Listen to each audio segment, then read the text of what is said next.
નમસ્કાર.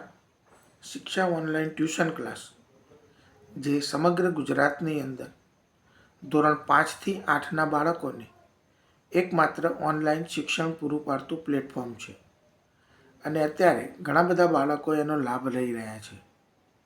તો આપ સર્વે વાલીશ્રી પણ આપના બાળકને આ શિક્ષા ઓનલાઈન ટ્યુશન ક્લાસનો લાભ અપાવો. ધોરણ 6ની અંદર આપણે પ્રકરણ નંબર 7ની આજે ચર્ચા કરવાની છે કે ગતિ અને અંતરનું માપન. તો ગતિ અને અંતરની અંદર જો આપણે વાત કરીએ તો સૌથી પહેલી વાત આવે છે વાહન વ્યવહારની, જે ગતિ સાથે જોડાયેલો શબ્દ છે. કે પ્રાચીન સમયમાં લોકો પાસે વાહન વ્યવહારના કોઈ સાધનો ન હતા. એટલે કે ભૂતકાળની અંદર જો આપણે વાત કરીએ તો આપણા પ્રાચીન સમયમાં જે આપણા લોકો હતા એ લોકો પાસે વાહન વ્યવહાર માટે કોઈ સાધનો ન હતા. તેઓ માત્ર ચાલીને એટલે કે પગપાળા મુસાફરી કરતા હતા. જો એક જગ્યાએથી બીજી જગ્યાએ જવાનું થાય તો ચાલીને એક સ્થળેથી બીજા સ્થળે જવું પડતું હતું. તેમનો સામાન પોતાની પીઠ પર મૂકીને લઈ જતા હતા, કારણ કે વાહન વ્યવહાર હતો ને એટલે એમનો સામાન જે હતો એ સામાન પણ એમને ક્યાં લઈ જવો પડતો તો પોતાને ઉચકીને લઈ જવો પડતો. ધીમે ધીમે તેમને પ્રાણીઓનો ઉપયોગ પરિવહન માટે કરવાનું શરૂ કર્યું. તમે આજે પણ ગામડાની અંદર જાઓ તો ગામડાની અંદર તમે ગધેડા ઉપર બોજ લાદેલો જોવા મળે છે કે ગધેડાની પીઠ ઉપર વસ્તુ મૂકી અને એને એક જગ્યાએથી બીજી જગ્યાએ લઈ જવામાં આવે, એટલે કે પરિવહન તરીકે એનો ઉપયોગ કરવામાં આવે. તમે કદાચ પેલી વાર્તા સાંભળી હોય કે એક વેપારી હતો, ગધેડાની પીઠ ઉપર મીઠું મૂકી અને એને એક ગામથી બીજે ગામ વેપાર અર્થે જતો હતો, મીઠાના વેપાર અર્થે. તો જ્યારે આવા કોઈ વાહન વ્યવહારના સાધનો નહોતા તો પ્રાણીઓનો ઉપયોગ કરી અને પરિવહનનું કાર્ય કરવામાં આવતું. પણ હા, જળમાર્ગોમાં અવરજવર માટે હોડીનો ઉપયોગ કરવામાં આવતો. જમીન માર્ગે આપણે કહીએ કે આવા કોઈ વાહન વ્યવહારો નહોતા, પણ પાણીના માર્ગે વાહન વ્યવહાર નહોતા પણ અવરજવર માટે હોડીનો ઉપયોગ કરવામાં આવતો હતો. તો પ્રાચીન સમયમાં હોડીઓ અને પૈડાની શોધની જો આપણે વાત કરીએ તો શરૂઆતમાં હોડી કેવી રીતે બનાવવા આવી? તો શરૂઆતમાં લાકડાના ટુકડામાં પોલાણ બનાવી અને હોડી બનાવવામાં આવી. એટલે કે મોટો લાકડાનું થડ હોય તો એના વચ્ચેના ભાગમાંથી લાકડું કાઢી લઈ અને એક પોલાણવાળો ભાગ ઊભો કર્યો અને જેને રચના આપી હોડીની. આ હોડીની રચના એ છે જળમાર્ગે ઉપયોગી થતી હતી, એટલે કે પાણીની અંદર મુસાફરી કરવા માટે. ત્યારબાદ લોકોએ લાકડાના ટુકડાને એકબીજા સાથે જોડી અને પાણીમાં રહેનારા પ્રાણીઓના આકાર જેવો આકાર આપવાનું શરૂ કર્યું, એટલે કે હોડી જેવી રચના બની. ત્યારબાદ શોધ થઈ પૈડાની, અને પૈડાની શોધથી વાહન વ્યવહારની પ્રણાલીમાં અત્યંત મહત્વપૂર્ણ પરિવર્તન આવ્યું. કે જ્યારે પૈડાની શોધ થઈ તો લોકોએ એની મદદથી અવનવા સાધનો વિકસાવ્યા અને વાહન વ્યવહારની અંદર એક મહત્વપૂર્ણ પરિવર્તન આવ્યું. અને એ મહત્વપૂર્ણ પરિવર્તન આવ્યું હોય તો એ છે પૈડાની શોધને કારણે. આ પૈડાની રચનામાં હજારો વર્ષોમાં સુધારો કરવામાં આવ્યો. હજારો વર્ષો પછી પૈડાની અંદર સુધારો કરવામાં આવ્યો. પૈડાથી ચાલતા વાહનોને ખેંચવા માટે પશુઓનો ઉપયોગ કરવામાં આવતો. તમે ગામડાની અંદર બળદગાડા, ઊંટગાડા આ બધા જોયેલા છે. ઊંટલારી હોય કે બળદગાડું હોય તો બળદની મદદથી આ ગાડાને ખેંચવામાં આવે એટલે એને બળદગાડું કહેવામાં આવે. એટલે કે બળદ જે છે આ ગાડાને ખેંચતા એટલે લોકોને થોડી સવલત થઈ. લોકોને શું થયું કે પોતાની પીઠ ઉપર જે સામાન ઉચકીને જવું પડતું હતું એ પીઠ ઉપરનો સામાન ઉચકવાના બદલે બળદગાડાની અંદર મૂકે અને બળદ એને ખેંચે, એટલે વ્યક્તિનું જે કામ હતું એ થોડું સગવડતાભર્યું બન્યું. પણ જ્યારે 19મી સદીની અંદર વાહન વ્યવહારની વાત કરીએ તો 19મી સદીની શરૂઆતમાં લોકો એક સ્થાનેથી બીજા સ્થાને જવા માટે પ્રાણીઓ, હોડીઓ અને જહાજો પર નિર્ભર હતા. એટલે કે જમીન માર્ગે પ્રાણીઓ ઉપર અને પાણી માર્ગે હોડી અને જહાજો પર નિર્ભર હતા. પણ વરાળ યંત્રની શોધ સાથે પરિવહન માટેના નવા સાધનોની શોધ થઈ. વરાળ યંત્ર એટલે જેને વરાળ એન્જિન પણ કહેવામાં આવે. આ વરાળ એન્જિનના શોધક હતા જેમ્સ વોટ. અને જેમ્સ વોટ નામના મહાન વૈજ્ઞાનિકે આ વરાળ એન્જિનની શોધ કરી હતી. આ વરાળ યંત્ર દ્વારા ચાલતી ગાડીઓ અને માલગાડીઓ માટે રેલવેના પાટાનું નિર્માણ કરવામાં આવ્યું. અને જ્યારે વરાળ યંત્રની શોધ થઈ ત્યારે એની મદદથી અલગ અલગ પ્રકારના વરાળ યંત્રો એટલે કે ગાડીઓ પણ બનાવવામાં આવી અને રેલવે એન્જિન માટે માલગાડીઓ પણ બનાવવામાં આવી અને એના માટે રેલ માર્ગનું નિર્માણ કરવામાં આવ્યું. એટલે સમગ્ર ભારતભરની અંદર નહીં પણ આખા વિશ્વની અંદર એમ કહીએ તો રેલ માર્ગોની શરૂઆત થઈ. પણ જ્યારે 20મી સદીમાં વાહન વ્યવહાર આવ્યો તો 20મી સદીના વાહન વ્યવહારો કેવા હતા? તો એકદમ અચાનક 20મી સદીની અંદર આધુનિકતાથી ભરેલા વાહન વ્યવહારો આવવા માંડ્યા. જેમ કે સ્વયં સંચાલિત વાહન જેવા કે મોટરકાર, ટ્રક અને બસનો વિકાસ થવા લાગ્યો.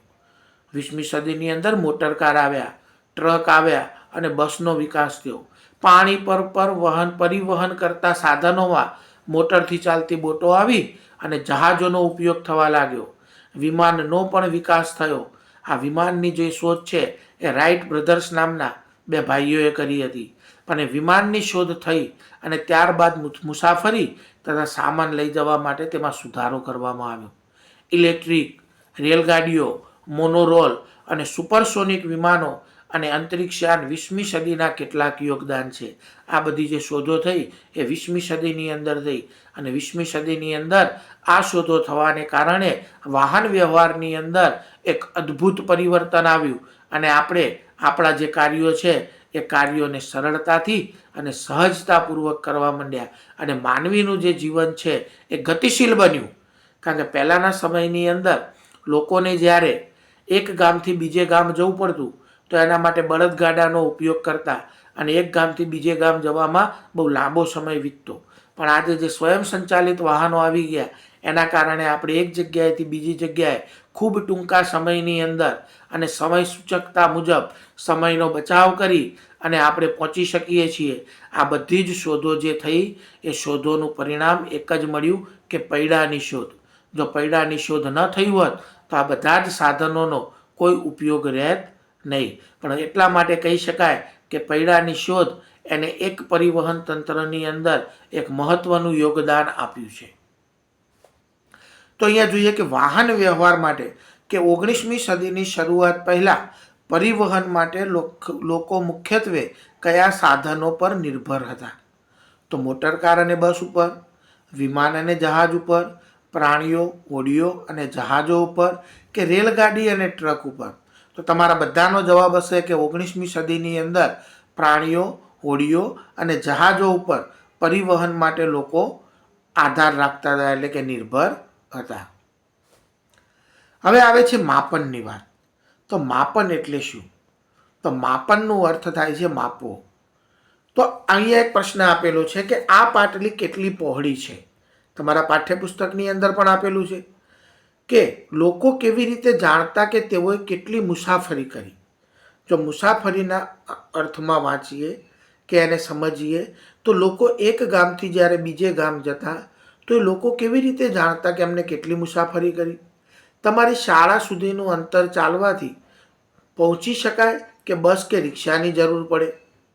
કોઈ સ્થાન કેટલું દૂર છે તે જાણવું જરૂરી છે. તો આનાથી આપણે અનુમાન લગાવી શકીએ ત્યાં સુધી કેવી રીતે પહોંચી શકાય કે જો આપણા ઘરથી કોઈ સ્થળ નજીક હોય તો ચાલવાથી, દૂર હોય તો બસ, રેલવે દ્વારા અને વધારે દૂર હોય તો વિમાન કે અંતરિક્ષયાન દ્વારા આપણે જગ્યાએ પહોંચવાનો પ્રયત્ન કરતા હોઈએ છીએ. એટલે કે આપણે મુસાફરી માટે અલગ અલગ પ્રકારના સાધનોનો ઉપયોગ કરીએ છીએ. હવે આ માપનની આવશ્યકતા શા માટે ઊભી થઈ? શા માટે માપનની જરૂર પડી? તો કેટલીક વસ્તુઓની લંબાઈ અને પહોળાઈ જાણવાની આવશ્યકતા હોય છે. જેમ કે 2 વિદ્યાર્થીઓ પાટલી પર બેસતી વખતે કોણ વધારે ભાગનો ઉપયોગ કરે છે તે નક્કી કરવા માટે માપન જરૂરી છે. 2 વિદ્યાર્થી એક પાટલી ઉપર બેઠા હોય તો એ વિદ્યાર્થી જ્યારે પાટલી ઉપર બેસે તો કોના ભાગમાં વધારે પાટલી આવી એ માપવું પણ જરૂરી છે. તો શિક્ષકની સૂચનાથી પાટલીની લંબાઈ માપવાનું નક્કી કરવામાં આવ્યું અને પાટલીની મધ્યમાં ચિહ્ન બનાવી અને તેને 2 ભાગમાં વહેંચી દેવામાં આવી, જેથી કરીને આપણને ખ્યાલ આવે કે કયા વિદ્યાર્થીની ભાગમાં કેટલી વધારે પાટલી છે. બીજી વાત કરીએ કે ગિલ્લી તથા દંડાથી માપન. તમે ગિલ્લી દંડાની રમત બધા છોકરાઓ રમેલા છો. જો ન રમ્યા હોય તો એકવાર રમી લેજો કે ગિલ્લી દંડાથી કઈ રીતે માપન કરવામાં આવે. તો ગિલ્લી અને દંડાનો ઉપયોગ કરીને પાટલીની લંબાઈ માપવામાં આવી કે પાટલીની લંબાઈ 2 દંડા અને 2 ગિલ્લીની લંબાઈ બરાબર હતી. 2 દંડા અને 2 ગિલ્લીની લંબાઈ બરાબર એટલે પાટલીની મધ્યમાં રેખા ખેંચવાથી બંનેને અડધી અડધી પાટલી મળી અને પાટલીનો અડધો ભાગમાં શું આવ્યું? એક લંબાઈનો એક દંડો અને એક ગિલ્લીની લંબાઈ, એટલે કે એક દંડો અને એક ગિલ્લીની લંબાઈ એના બરાબર અડધી પાટલી થઈ. અને શિક્ષકે બંને વિદ્યાર્થીઓને પાટલી સમાન ભાગે વહેંચી આપી અને બંને વિદ્યાર્થી વચ્ચે કોઈ ઝઘડો થાય નહીં. પણ કેટલાક દિવસ પછી મધ્યમાં ખેંચેલી રેખા ભૂસાઈ ગઈ. મધ્યમાં જે લીટી ખેંચી હતી બરાબર મધ્યમાં, એ લીટી ભૂસાઈ ગઈ. તો બુજો અને જૂનો ગિલ્લી દંડો ખોવાઈ ગયો હોવાથી હવે તેની પાસે ગિલ્લી દંડાની નવી જોડ હતી. કારણ કે જૂનું ખોવાઈ ગયું એટલે નવું હતું. પણ નવી જોડીનો જો ઉપયોગ કરીને પાટલીની લંબાઈ માપવામાં આવી તો આ વખતે પાટલીની લંબાઈ 2 દંડા અને 1 ગિલ્લી અને થોડીક જ વધારાની જગ્યા બચી, જે 1 ગિલ્લીની લંબાઈ કરતાં ઓછી હતી. તો હવે પ્રશ્ન એવો ઉદ્ભવ્યો કે કોને કેટલી જગ્યા આપવી, કોને કેટલી જગ્યા આપવી. તો આ એક સમસ્યા ઊભી થઈ ગઈ, કારણ કે બિન પ્રમાણિત એકમો હતા. કારણ કે ગિલ્લી દંડાથી માપન કર્યું હતું એટલે ચોક્કસ માપન કરવું જરૂરી હતું. તો પહેલાંના સમયની અંદર જ્યારે લોકો માપન કરતા તો એના માટે હાથ, વેત, ડગલા એનો ઉપયોગ કરતા. પણ એના મદદથી શું થતું કે દરેક વ્યક્તિના હાથ, ડગલા અને વેતની લંબાઈ અલગ અલગ હોય, તો દર વખતે માપન અલગ અલગ મળતું, જેના કારણે કોઈ ચોક્કસ માપ મળી શકતું ન હતું. તો ચોક્કસ માપન માટેનો એક ઉપાય છે કે આખી પાટલીની લંબાઈ માપી શકાય તે માટે એક નાનકડી દોરી લઈ તેના પર 2 નિશાન બનાવવામાં આવે. એક દોરી લીધી અને એના ઉપર નિશાન બનાવ્યું. હવે આ દોરીની લંબાઈનો ઉપયોગ કરી અને પાટલીની લંબાઈ માપી શકાય. દોરીથી નાની લંબાઈનું અંતર માપવા માટે દોરીને વાળી અને અડધો ભાગ કર્યો. એનાથી નાનું અંતર માપવું હોય તો ચોથો ભાગ કર્યો. એનાથી નાનું અંતર માપવું હોય તો 8મો ભાગ કર્યો અને બનાવી શકાય. પહેલી અને બુજો દોરીની મદદથી પાટલીની ચોક્કસ લંબાઈ માપી શક્યા. પણ એમણે શું કર્યું કે કંપાસ બોક્સમાં રહેલી ફૂટપટ્ટીનો ઉપયોગ કરી અને આ સમસ્યાનો હલ કરી શકાય. જો તમારા કંપાસ બોક્સની અંદર ફૂટપટ્ટી છે તો એ ફૂટપટ્ટીની મદદથી પણ તમે લંબાઈનું માપન કરી શકો છો. તો અહીંયા એક પ્રશ્ન આપ્યો છે, જો તમે પાટલીની લંબાઈ માપવા માટે ગિલ્લી દંડાનો ઉપયોગ કરો છો અને ગિલ્લી દંડા બદલાઈ જાય તો કઈ સમસ્યા ઉદ્ભવે? તો બધાનો વિકલ્પો આપેલા છે. માપન વધુ ચોક્કસ બનશે, માપન અચોક્કસ બનશે અને પરિણામ બદલાઈ શકે છે. માપનમાં કોઈ ફરક પડશે નહીં કે માપન સરળ બનશે? તો બધાનો જવાબ હશે કે માપન અચોક્કસ બનશે અને પરિણામ બદલાઈ શકે છે. કારણ કે ગિલ્લી દંડાનું માપ શું થયું? બદલાઈ ગયું. હવે જ્યારે ગિલ્લી દંડાનું માપ બદલાણું ત્યારે શું થાય કે માપન પણ બદલાઈ જાય. હવે કેટલાક માપનનો આપણે પરિચય અહીંયા મેળવીએ. તો આપણને લંબાઈ અને અંતર માપવાની જરૂરિયાત ક્યારે પડે? કે જ્યારે આપણે કોઈ વસ્તુના સરખા ભાગ કરવાના હોય અને આપણે તો એ વસ્તુનું આપણે ચોક્કસ લંબાઈનું માપન કરવું પડે. જેમ કે દરજીને કાપડની લંબાઈ માપવાની જરૂરિયાત કેમ હોય? કારણ કે માપે તો એને ખબર પડે કે એમાંથી જબ્બો બનશે કે નહીં. હવે તમે શર્ટનું કાપડ લઈ ગયા હોય અને તમે એમ કહો કે દરજીભાઈ મને આમાંથી જબ્બો બનાવી દો, તો તમને જબ્બો બનાવી આપશે દરજીભાઈ? એને માપવું તો પડશે ને કે કેટલું કાપડ છે. મિસ્ત્રી છે તો કબાટની લંબાઈ અને પહોળાઈ માપન કરવાની જરૂરિયાત હોય, તો એને ખબર પડે કે મારે કેટલા માપનો દરવાજો કાપવો. ખેડૂત પોતાના ખેતરની લંબાઈ, પહોળાઈ અને ક્ષેત્રફળ જાણવાની આવશ્યકતા છે, તો ખેડૂતને ખબર પડે કે મારી પાસે કેટલી જમીન છે. આ બધાય પ્રશ્નો 2 સ્થાનો વચ્ચેના અંતર સંબંધિત છે. એટલે કે 2 સ્થાન વચ્ચે કેટલું અંતર રહેલું છે. હવે 2 સ્થાન એટલે કયા? તો એક પ્રારંભિક સ્થાન અને બીજું અંતિમ સ્થાન. એકને કહેવાય પ્રારંભિક સ્થાન અને બીજાને કહેવાય અંતિમ સ્થાન. તો સૌથી પહેલી વાત કરીએ પગલાંથી માપન, કે ભૂતકાળની અંદર કેવી રીતે માપન કરવામાં આવતું. દાખલા તરીકે તમે જૂથની અંદર એક પ્રવૃત્તિ કરો છો તો કે તમારા પગલાંની લંબાઈને એકમ માપ માની અને તમારા વર્ગની લંબાઈ અને પહોળાઈ માપો. જો કેટલોક ભાગ માપવાનો બાકી રહી ગયો હોય તો પગલાંની લંબાઈથી નાનો હોય તો દોરીનો ઉપયોગ કરીને માપો. હવે એક વિદ્યાર્થી છે, પ્રથમ વિદ્યાર્થી જ્યારે વર્ગખંડની લંબાઈ માપે છે તો એનું માપ મળે છે એને 15 ડગલા. અને પહોળાઈ માપે છે તો મળે છે 7 ડગલા. બીજો જ વિદ્યાર્થી એ જ રૂમની લંબાઈ માપે છે તો વર્ગખંડની લંબાઈ મળે છે 17 ડગલા અને પહોળાઈ મળે છે 8 ડગલા. ત્રીજો વ્યક્તિ જ્યારે માપે છે તો વર્ગખંડની લંબાઈ મળે છે 20 ડગલા અને પહોળાઈ મળે છે 10 ડગલા. તો અહીંયા અલગ અલગ માપન કેમ? મગજની અંદર પ્રશ્ન એવો ઉદ્ભવે કે અલગ અલગ માપન કેમ? તો અલગ અલગ માપન એટલા માટે કે દરેક વ્યક્તિના પગલાંનું માપ કેવું હોય છે? તો અલગ અલગ હોય. અને જ્યારે અલગ અલગ વ્યક્તિના પગલાંનું માપ અલગ અલગ હોય તો દર વખતે જે માપન કર્યું હોય એ માપનનું માપ પણ આપણને અલગ અલગ મળે છે. વેતથી માપન કરવામાં આવતું હતું, વેત દ્વારા માપન કરવામાં આવતું. તો જ્યારે વેત દ્વારા માપન કરવામાં આવે તો દરેક વ્યક્તિની વેતનું માપ પણ અલગ અલગ હોય. જો એક ટેબલની લંબાઈ અલગ અલગ વ્યક્તિઓ જો માપન કરે તો કોઈકની વેત 5 વેત મળે, કોઈને 4.5 મળે, તો કોઈકને 6 વેતનું પણ માપન થાય. તો આ પ્રકારનું માપન જો તમે કરો તો દરેક વખતે તમને અલગ અલગ માપ મળે. હવે તમે આ રીતે કાપડ લેવા દુકાને જાઓ, કાપડવાળાની દુકાને, અને દુકાનવાળાને તમે એમ કહો કે ભાઈ મારી વેત પ્રમાણે મને આપો કાપડ, તો તમારી વેત મોટી હોય તો તમારી પાસે કાપડ વધારે આવે તો દુકાનવાળાને નુકસાન જાય. અને તમારી વેત નાની હોય તો કાપડ ઓછું આવે તો દુકાનવાળાને ફાયદો થાય.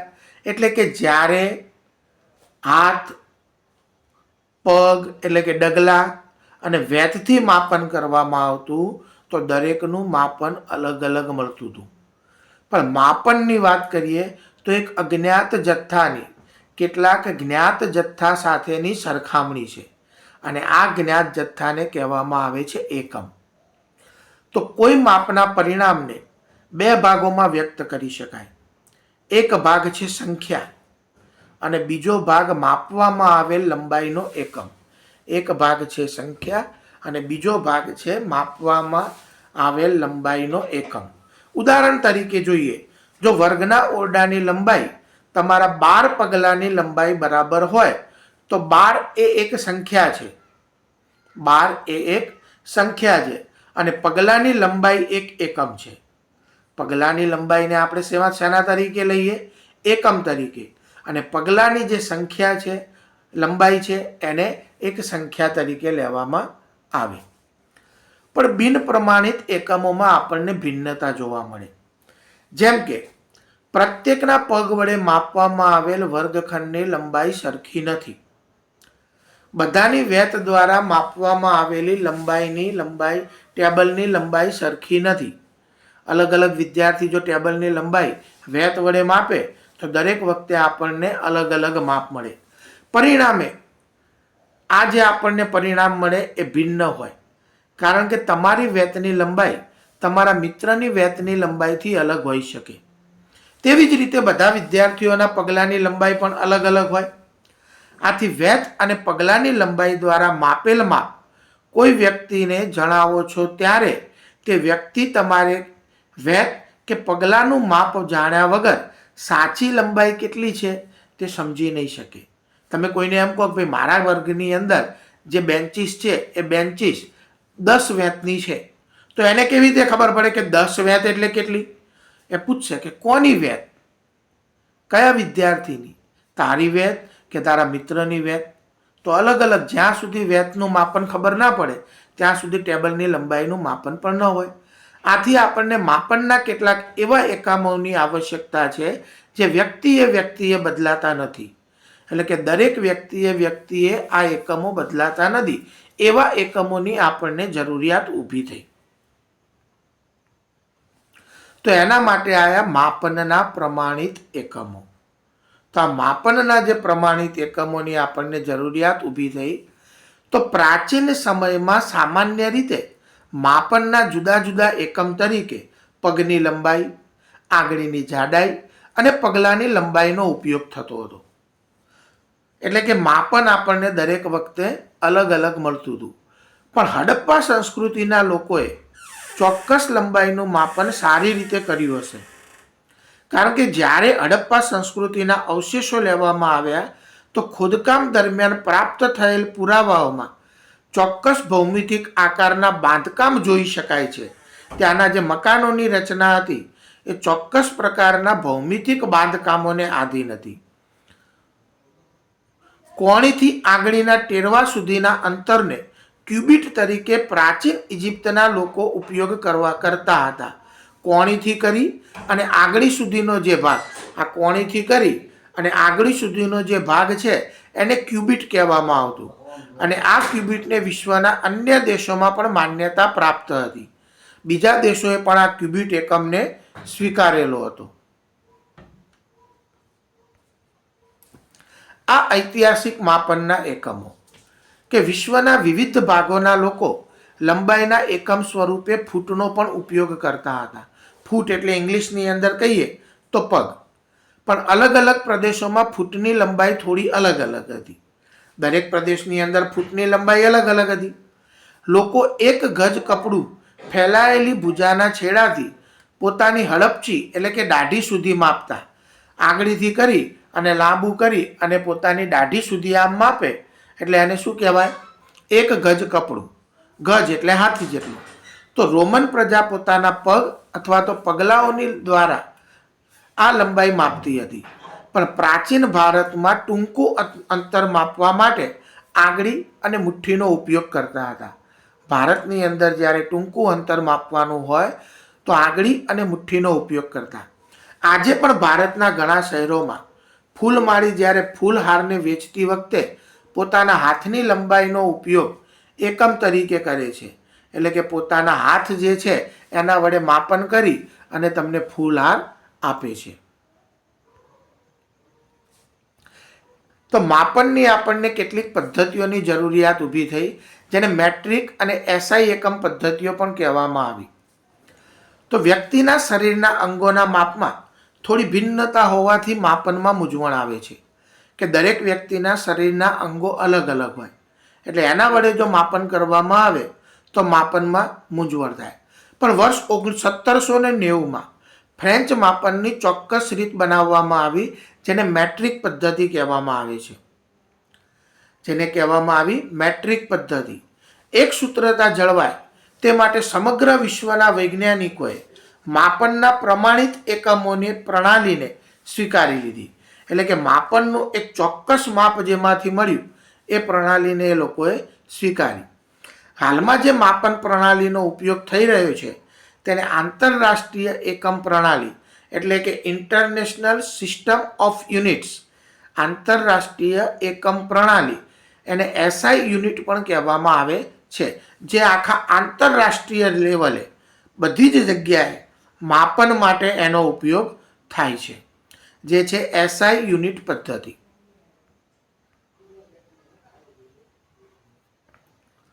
તો એસઆઈ યુનિટ પદ્ધતિની અંદર લંબાઈના એકમોની જો આપણે વાત કરીએ તો પ્રત્યેક મીટરને એક સરખા 100 બરાબર ભાગોમાં વિભાજિત કર્યા. 1 મીટર એટલે 100 સેન્ટીમીટર. તો અહીંયા લખેલું છે કે પ્રત્યેક મીટરને એક સરખા 100 બરાબર ભાગમાં વિભાજિત કર્યા, જેને સેન્ટીમીટર કહેવામાં આવે છે. અને 1 સેન્ટીમીટરને 10 એક સરખા ભાગમાં વિભાજિત કર્યા, જેને મિલીમીટર કહેવામાં આવે છે. એટલે આપણે એના ઉપરથી ચોક્કસ એકમોને તારવ્યા કે 1 મીટર બરાબર 100 સેન્ટીમીટર અને 1 સેન્ટીમીટર બરાબર 10 મિલીમીટર. આવી જ રીતે લાંબા અંતરને માપવા માટે મીટર એક સુવિધાજનક એકમ નથી. આ મિલીમીટર, સેન્ટીમીટર અને મીટર એ નાના એકમો, નાનું અંતર માપવા માટેના એકમો છે. પણ લાંબુ અંતર માપવું હોય તો આ એકમો સુવિધાજનક નથી. આ માટે આપણે એક મોટા એકમને વ્યાખ્યાયિત કરીએ અને જેને કિલોમીટર કહેવામાં આવે. કિલોમીટરની વાત કરીએ તો 1 કિલોમીટર એટલે 1000 મીટર થાય. 1 કિલોમીટર એટલે 1000 મીટર થાય. તો અહીંયા આપણને લંબાઈના 3 એકમો મળ્યા કે 1 મીટર એટલે 100 સેન્ટીમીટર, 1 સેન્ટીમીટર એટલે 10 મિલીમીટર અને 1 કિલોમીટર એટલે 1000 મીટર. પણ આપણે વાત કરીએ કે હજી પણ લાંબુ અંતર જો માપવાનું હોય તો બે ગ્રહો વચ્ચેનું જ્યારે અંતર માપવા માટે આપણે લંબાઈનો પ્રકાશ વર્ષ નામના એકમનો ઉપયોગ કરીએ છીએ. પણ લંબાઈનું સાચું માપન શું, જો એનો પરિચય મેળવીએ તો આપણે આપણા દૈનિક જીવનમાં અનેક પ્રકારના માપન માટેના સાધનોનો ઉપયોગ કરીએ છીએ. લંબાઈ માપવા માટે આપણે મીટર પટ્ટીનો ઉપયોગ કરીએ છીએ. દરજી માપન પટ્ટીનો ઉપયોગ કરે છે. કપડાનો વેપારી કાપડનો વેપારી મીટર પટ્ટીનો ઉપયોગ કરે છે. વસ્તુની લંબાઈ માપવા માટે યોગ્ય સાધનોનો ઉપયોગ કરવો જોઈએ. અહીંયા તમે જુઓ તો દરજી છે, કાપડનો વેપારી છે, કે ઇવન આપણે પણ છીએ. જ્યારે કોઈ પણ વસ્તુનું લંબાઈનું માપન કરવાનું હોય તો આપણે મીટર પટ્ટીનો ઉપયોગ કરીએ છીએ. એટલે કે વસ્તુની લંબાઈ માપવા માટે યોગ્ય સાધનોનો ઉપયોગ કરવો જોઈએ. જો વૃક્ષની જાડાઈ અને છાતીનો ઘેરાવો માપવા માટે પણ માપન પટ્ટી વધારે યોગ્ય છે, જે પ્લાસ્ટિકની બનેલી હોય છે. તમે દરજી પાસે કપડાં સીવડાવવા જાઓ તો દરજી પ્લાસ્ટિકની બનેલી પટ્ટીમાંથી તમારા શરીરનું માપ લે છે. નાની વસ્તુઓ જેવી કે પેન્સિલનું માપ લેવા માટે કંપાસ બોક્સમાં રહેલ 15 સેન્ટીમીટરની માપપટ્ટીનો ઉપયોગ કરી શકાય છે. તમારે જો પેન્સિલનું માપન કરવાનું હોય, એટલે કે નાની વસ્તુને જ્યારે માપવાની હોય, તો તમે તમારા કંપાસ બોક્સની અંદર રહેલી 15 સેન્ટીમીટર માપપટ્ટીનો ઉપયોગ કરી શકાય.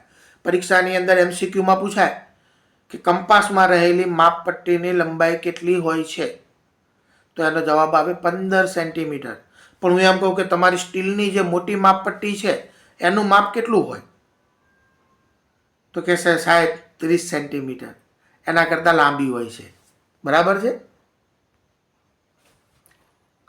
તો અહીંયા આપણને જો માપપટ્ટી બતાવેલી છે કે માપપટ્ટીની યોગ્ય ગોઠવણ, કે માપપટ્ટી વડે વસ્તુનું માપન કેવી રીતે કરવું. તો માપપટ્ટીને વસ્તુના સંપર્કમાં તેની લંબાઈ અનુસાર રાખો. જેમ વસ્તુને લંબાઈ અનુસાર, એટલે કે એની જે લંબાઈ છે એ લંબાઈ પ્રમાણે તમારે વસ્તુને રાખવાની છે. પણ કેટલીક માપપટ્ટીમાં છેડા તૂટેલા હોય તો તો એ પણ આપણે જોઈએ કે આવી માપપટ્ટીનો શૂન્ય આંક સ્પષ્ટ રીતે જોઈ શકાતો નથી. તો આવા કિસ્સાની અંદર માપપટ્ટીના શૂન્ય આંકથી માપ લેવાનું ટાળવું જોઈએ. જો શૂન્ય અંક ન દેખાય તો તમારે શૂન્યથી માપ નહીં લેવાનું. તમારે ક્યાંથી માપ લેવાનું? 1 સેન્ટીમીટર આગળથી માપ લેવાનું. અને ત્યારબાદ બીજા છેડાના અવલોકનમાંથી, એટલે કે છેલ્લે જે માપ મળે એમાંથી તમારે 1 સેન્ટીમીટર બાદ કરી દેવાનું. જેમ કે જોઈએ કે એક છેડાનું અવલોકન 1 સેન્ટીમીટરથી કરી અને બીજા છેડાનું અવલોકન 14.3 સેન્ટીમીટર હોય તો વસ્તુની લંબાઈ કેટલી થાય? તો 14.3 સેન્ટીમીટરમાંથી 1 સેન્ટીમીટર બાદ કરવાનું. કેમ? તો આપણો 0 આગળનો અંક તૂટેલો હતો, એટલે આપણે 1 સેન્ટીમીટરથી માપવાનું શરૂ કર્યું. એટલે આપણે 1 સેન્ટીમીટર એનો ઓછો કરવો પડે. જો તમારો 1 સેન્ટીમીટરનો અંક પણ તૂટેલો છે અને તમે 2 સેન્ટીમીટરથી માપવાનું ચાલુ કરો, તો તમારે એની જે છેલ્લો અંક મળ્યો હોય, જે છેડાનું અવલોકન છે, એમાંથી 2 સેન્ટીમીટર બાદ કરવા પડે, તો આપણને આપણું ચોક્કસ માપ મળે. હવે જોઈએ કે જ્યારે આપણે કોઈ વસ્તુનું માપન કરતા હોઈએ તો વસ્તુનું માપન કેવી રીતે કરવું. તો માપ લેતી વખતે આંખની સ્થિતિ કેવી હોવી જોઈએ? તો અહીંયા જો આકૃતિમાં બતાવ્યું છે એ મુજબ આંખ જે બિંદુનું માપ લેવાનું હોય એની બરાબર સામે હોવી જોઈએ. એટલે કે તમારે જે વસ્તુનું માપ લીધું છે એનો જે અંક જોવાનો છે એ અંકની બરાબર સામે તમારી આ નજર હોય તો એક્ઝેક્ટ સામે આમ તમારી વસ્તુ હોવી જોઈએ, તો એનું ચોક્કસ માપ મળે. હવે વસ્તુ આમ પડી છે અને તમે આમ માપ લો તો આમ માપ લો છો તો તમને ત્રાસું દેખાશે. વસ્તુ આમ પડી હોય અને તમે આમ માપ લો તો 2 અંક વધારે દેખાય. એટલે કે અહીંયા બરાબર સામે વસ્તુ હોવી જોઈએ. સ્થિતિ બી એ આંખની સાચી રીત દર્શાવે છે. જો બી પરથી જોવાથી અવલોકન 7.5 સેન્ટીમીટર છે, જ્યારે એ અને સી ઉપરથી તમે જુઓ તો તમને અલગ અલગ દેખાઈ શકે છે. તો આવા ત્રુટીઓને માપ લેવાની નાની ત્રુટી કહેવામાં આવે, એટલે કે એરર. તમને શું થાય કે તમને માપ ચોક્કસ પ્રમાણમાં મળે નહીં. ક્યારેક નાનું તો ક્યારેક મોટું માપ મળે. એટલે તમારે જે વસ્તુનો છેલ્લો અંક છે એના ઉપર તમારી દ્રષ્ટિ સીધી હોવી જોઈશે, આમ સ્ટ્રેટ, તો તમને ચોક્કસ માપન મળે. બરાબર. તો અહીંયા એક પ્રશ્ન આપ્યો છે કે માપપટ્ટીથી લંબાઈ માપતી વખતે આંખની સાચી સ્થિતિ કઈ હોવી જોઈએ? તો કે જે બિંદુનું માપ લેવાનું છે તેની બરાબર સામે, માપપટ્ટીની ડાબી બાજુએ, માપપટ્ટીની જમણી બાજુએ, કે કોઈ પણ સ્થિતિમાં. તો તમારા બધાનો જવાબ હશે કે સાહેબ જે બિંદુથી માપ લેવાનું છે તેની બરાબર સામે જ હોવી જોઈએ ને, તો જ આપણને ચોક્કસ માપ મળે. ચલો, હવે આપણે વાત કરવાની છે ઊંચાઈનું માપન. એટલે કે લંબાઈ તો માપી, હવે ઊંચાઈ પણ માપવી પડશે. તો તમારા જે મિત્રો હોય એની ઊંચાઈ તમે પહેલાં વ્યાજથી માપો અને પછી ફૂટપટ્ટી માપપટ્ટી દ્વારા માપો. જો વ્યાજથી માપશો તો દરેક વિદ્યાર્થીએ માપેલું માપ કેવું મળશે? અલગ અલગ. પણ માપપટ્ટીથી માપશો તો સચોટ માપ મળશે. એટલે કે તમારા સહાધ્યાયીને દિવાલ સાથે પીઠ રાખીને ઊભા રહેવાનું કહો. આમ દિવાલે ટેકો લઈને ઊભા રહેવાનું છે. તેના માથા ઉપરથી દિવાલ પર એક નિશાન બનાવો. આમ મૂકી, ફૂટપટ્ટી મૂકી કે કોઈ પાટીઓ મૂકી અને એક નિશાન બનાવવાનું.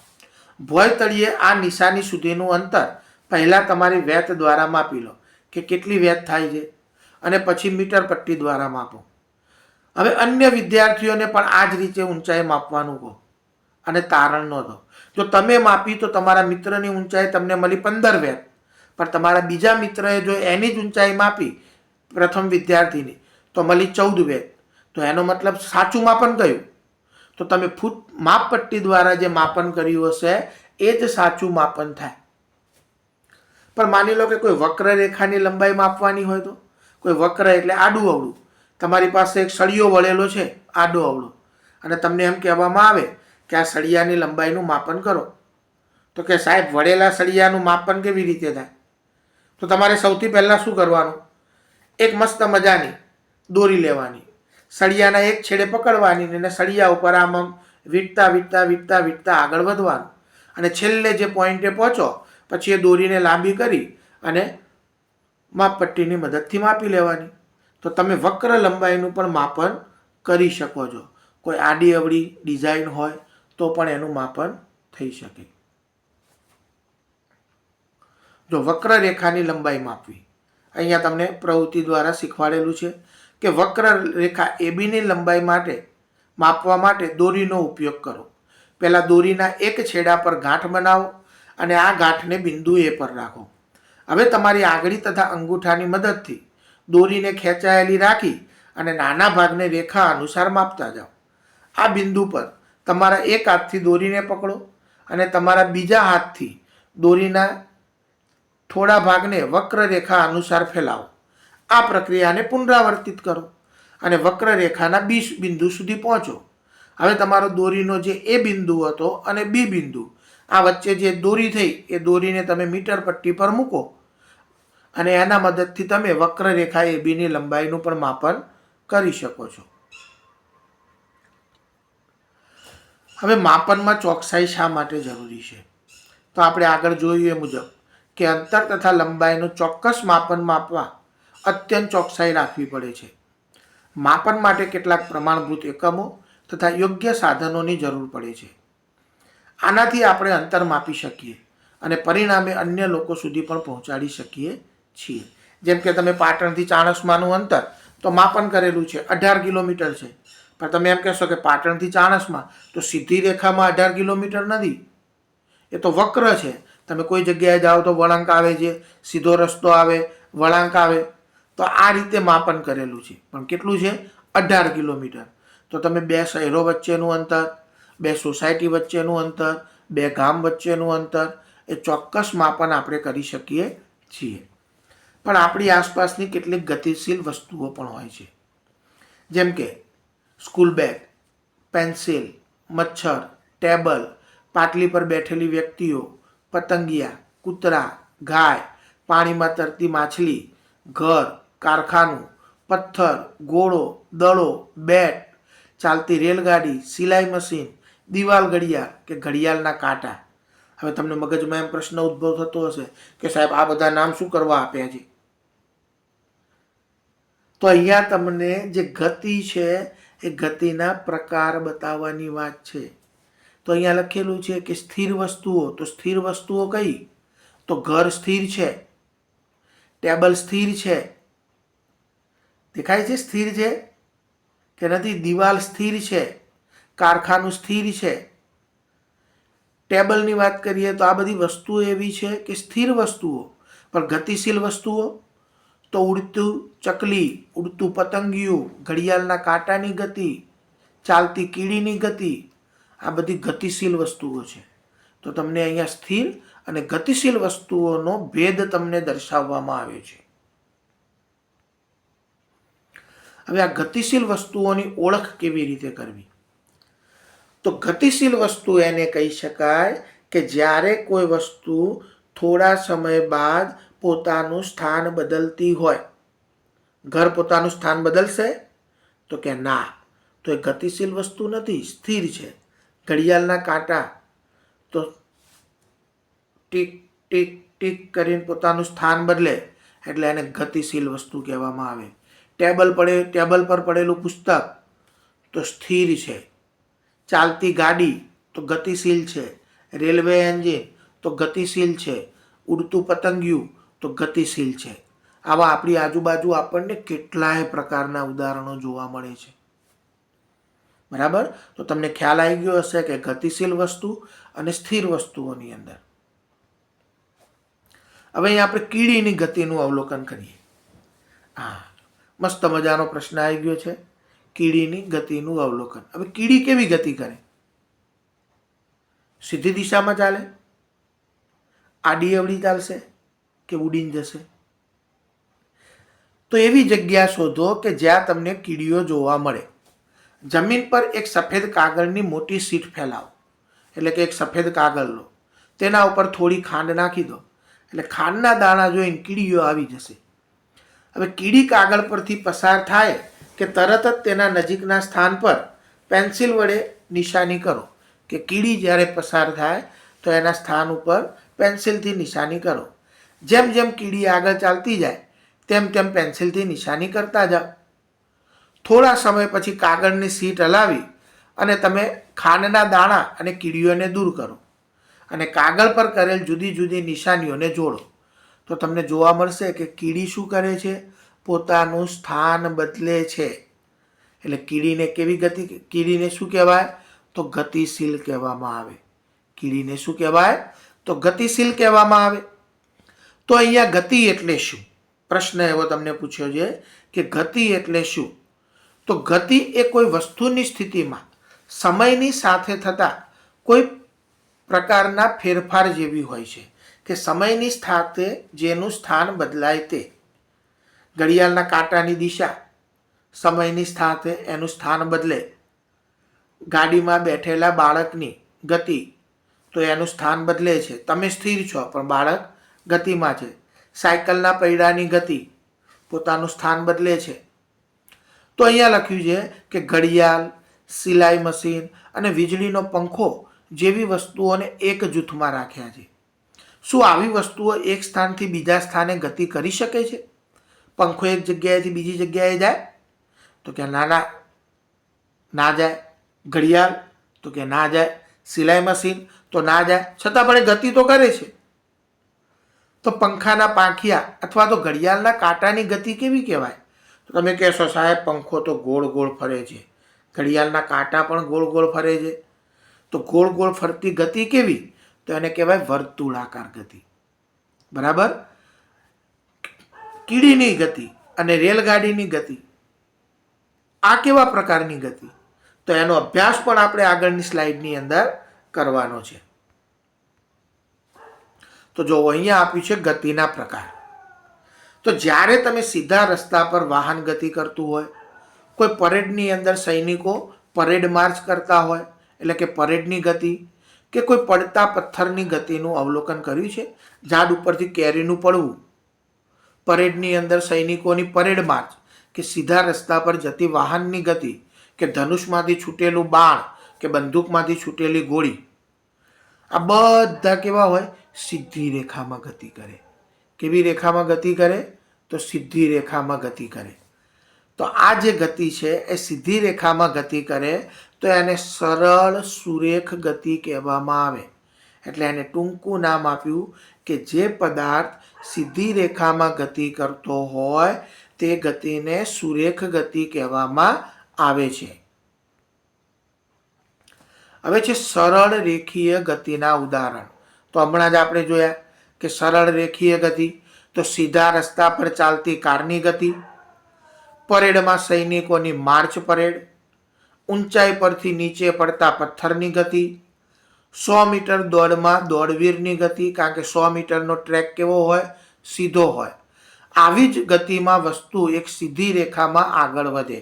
ધનુષમાંથી છૂટેલું બાણ, બંદૂકમાંથી છૂટેલી ગોળી, આ પણ સરળ રેખીય ગતિના ઉદાહરણો છે.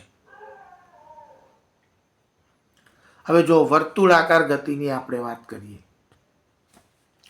તો એક પથ્થર લો અને પથ્થરના મધ્ય ભાગની અંદર દોરી બાંધો અને પથ્થરને તમારા હાથમાં લઈ અને આમ ગોળ ગોળ ફેરવો.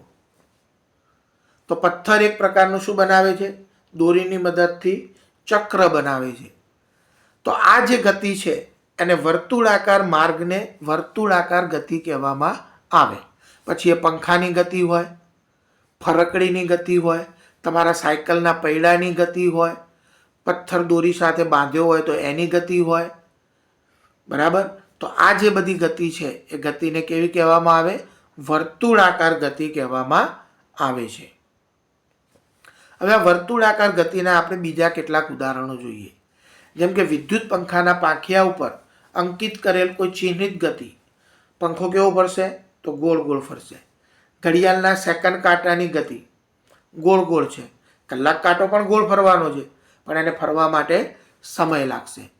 વિદ્યુત પંખો અથવા તો ઘડિયાળ એક સ્થાનથી બીજા સ્થાને જઈ શકતા નથી, પરંતુ પંખાના પાંખિયા ફરે છે તેવી રીતે ઘડિયાળના કાંટા પણ ફરે છે. જ્યારે આપણે પંખાના પાંખિયા અથવા તો ઘડિયાળના કાંટા પર કોઈ જગ્યાએ નિશાની બનાવીએ તો ફરતી વખતે ઘડિયાળનું કેન્દ્ર તે ચિહ્નનું અંતર સમાન હોય છે.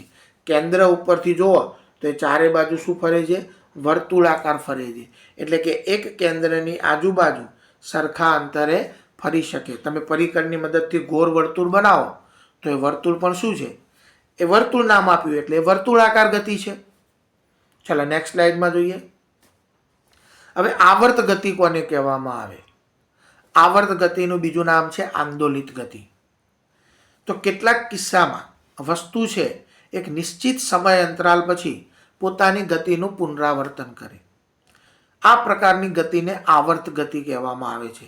જેમ કે તમે બગીચાની અંદર તો બધા જાઓ જ છો, તો હિંચકાની અંદર બેસો છો તો હિંચકો ચાલુ થાય છે તો એક સ્થાનેથી આગળ જાય છે, વળી પાછો આવે, વળી પાછો પોતાના મૂળ સ્થાને આવે.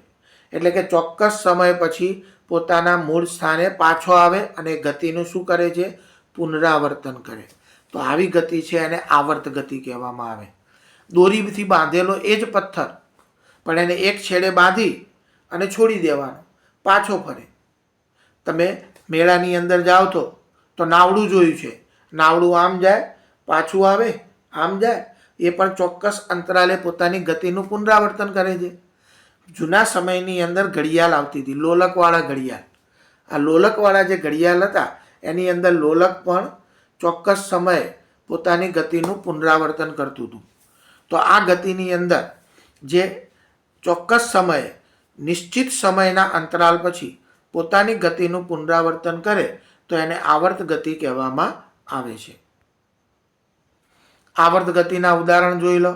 તો મેં હમણાં કીધા એ પ્રમાણે કે કોઈ લોલકની ગતિ, વચ્ચે ઘડિયાળ આપેલી છે, વૃક્ષની શાખાઓનું આગળ પાછળ લહેરાવું, હિંચકા ખાતા બાળકની ગતિ. તમે કોઈ ગિટાર વગાડો છો તો ગિટારનો જે તાર છે એ પણ આવર્ત ગતિ થાય.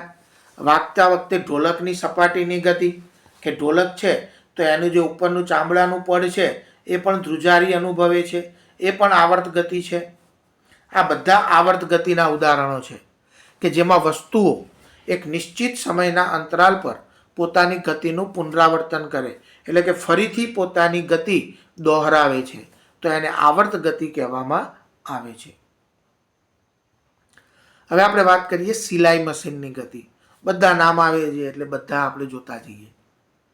તો સિલાઈ મશીનની જે ગતિ છે એની અંદર પૈડું જે છે સિલાઈ મશીનની નીચેનું પૈડું, જૂના સિલાઈ મશીન આવતા એમાં પૈડું આવતું, તો એ પૈડું વર્તુળાકાર ગતિ કરતું. પણ જે એની સોય છે એ આવર્ત ગતિ કરે છે, કારણ કે સોય શું થાય છે સિલાઈ મશીનમાં ઉપર નીચે થાય છે, એટલે કે ચોક્કસ સમયે પોતાની ગતિનું પુનરાવર્તન કરે, તો એને આવર્ત ગતિ કહેવામાં આવે. હવે આ ગતિનું સંયોજન એટલે શું? તો શું તમે જમીન પર ગબડતા દડાની ગતિનું અવલોકન કર્યું છે? તો અહીં જમીન પર ગબડતો દડો આગળ વધવાની સાથે સાથે વર્તુળાકાર ગતિ પણ કરે છે. એટલે કે દડો સુરેખ ગતિ તો કરે છે, સાથે સાથે વર્તુળાકાર ગતિ પણ કરે છે. એટલે અહીંયા દડો બે પ્રકારની ગતિ કરે છે, એક સુરેખ પણ કરે છે અને વર્તુળાકાર કરે, કે જેમાં વસ્તુઓ વિભિન્ન પ્રકારની ગતિનો સમન્વય, એટલે કે એક સાથે બે ગતિ આપણને જોવા મળતી હોય. તો અહીંયા આપણે જે પ્રકરણ જોયું તો એના અંતર્ગત આપણે જોઈએ કે આપણે બધી માપનની પ્રવૃત્તિઓ કરી અને કેટલાક પ્રકારના ગતિની ચર્ચા પણ કરી. આપણે અહીંયા એ પણ જોયું કે સમયની સાથે સ્થિતિમાં થતા ફેરફારને ગતિ કહેવામાં આવે. સ્થિતિમાં થયેલા આ પરિવર્તનને આપણે અંતરમાપન દ્વારા સમજી શકીએ છીએ. આનાથી આપણને કેટલીક જાણકારી પ્રાપ્ત થાય છે કે કોઈ વસ્તુ કેટલી ધીમી અથવા તો કેટલી ઝડપી ગતિ કરી રહી છે. કેટલીક ગતિના પણ આપણે પ્રકાર જોયા, જેમ કે જમીન પર ગોકળગાયની ગતિ, પતંગિયાનું એક પુષ્પ પરથી બીજા પુષ્પ ઉપર જવું, વહેતી નદી, ઉડતું વિમાન, પૃથ્વીની આજુબાજુ ચંદ્રની ગતિ, આપણા શરીરમાં રુધિરનું પરિવહન, આ બધા આપણી આસપાસ થનારી ગતિના ઉદાહરણ છે. જો કેટલાક પ્રશ્ન છે કે માપનના પ્રમાણિત એકમોની પ્રણાલીને શું કહેવાય જે સમગ્ર વિશ્વમાં માન્ય છે? તો એનો જવાબ આપણને ખબર છે, આપણે હમણાં જ શીખી ગયા કે એસઆઈ યુનિટ પદ્ધતિ. એસઆઈ યુનિટ જે સમગ્ર વિશ્વમાં પ્રખ્યાત છે. બીજો છે ગતિના કયા પ્રકારમાં વસ્તુનું એક નિશ્ચિત સમય અંતરાલ પછી પોતાની ગતિનું પુનરાવર્તન કરે છે. જો પુનરાવર્તન થતું હોય તો એને પુનરાવર્તિત ગતિ એટલે કઈ ગતિ કહેવાય? આવર્ત ગતિ. આવર્ત ગતિનું બીજું નામ છે આંદોલિત ગતિ. જો તમે તૂટેલા શૂન્ય આંકવાળી માપપટ્ટીનો ઉપયોગ કરી રહ્યા છો તો લંબાઈનું સાચું માપ કેવી રીતે મળે? તો માપપટ્ટીના બીજા કોઈ પૂર્ણાંકથી શરૂ કરી અને અંતિમ અવલોકનમાંથી પ્રારંભિક અવલોકન બાદ કરવું, એટલે કે છેલ્લે જે માપ મળે એમાંથી આપણે જ્યાંથી શરૂઆત કરી હોય તે માપ બાદ કરી તો આપણને આપણું ચોક્કસ માપ મળે. જો પ્રકરણ નંબર ગતિ અને અંતરનું માપન, એની અંદરનો આજે આપણે સમગ્ર અભ્યાસક્રમ આ એક જ વિડીયો લેક્ચરની અંદર જોયો છે. આપ પણ જો આ વિડીયો લેક્ચર જુઓ અને એમાંથી સારામાં સારું જ્ઞાન મેળવો એવી શિક્ષા ઓનલાઈન ટ્યુશન ક્લાસ તરફથી તમને સારી એવી માહિતી અહીંયા પ્રોવાઈડ કરવામાં આવી છે. આપ પણ તેનો લાભ લો અને આપણા મિત્રોને પણ તેનો લાભ લેવડાવો. જો તમને આ વિડીયો પસંદ આવ્યો હોય તો લાઈક, શેર અને સબસ્ક્રાઈબ ચોક્કસથી કરજો.